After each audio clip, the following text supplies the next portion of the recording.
Je m'appelle Vincent Marson, je suis kiné donc, du tournoi. On est ici deux kinés et un médecin, donc moi je suis là le matin de 9h à 13h. D'où vous est venue l'envie d'être kiné? Et ça m'a toujours intéressé d'être dans le milieu du sport et c'était quelque chose qui me plaisait.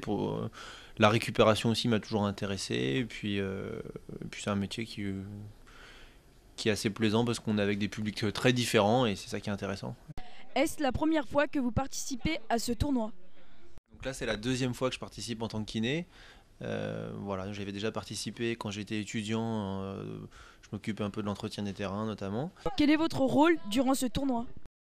Alors le rôle il y en a plusieurs. Il y a l'intervention sur le terrain quand un joueur se blesse ou quand un joueur a une douleur qui lui permet pas de continuer ou en tout cas qui nécessite notre intervention. Donc ça peut être une entorse de cheville, ça peut être une douleur à l'épaule, une douleur au poignet, une douleur voilà, dans ce contexte-là, on a le droit, sur appel de l'arbitre, à 3 minutes pour l'intervention. Ensuite, on s'occupe des patients avant le match, des joueurs avant le match quand ils ont un, un besoin. Donc ça peut être pour réchauffer, ça peut être pour strapper quelqu'un qui s'est blessé la veille. Et puis la récupération, on peut faire des massages, étirements après le match quand c'est nécessaire. Que faites-vous de plus fréquent pour les joueurs? On fait pas mal de massages et pas mal d'étirements aussi, hein. C'est peut-être les deux choses qu'on utilise le plus. Que faites-vous lorsqu'il n'y a personne à soulager?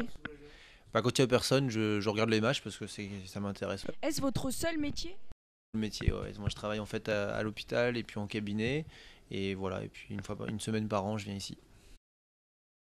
Suivez-vous d'autres tournois dans le monde? En tant que spectateur, ça m'arrive de regarder la télé, ouais. Comment faites-vous quand il y a trop de personnes à soulager?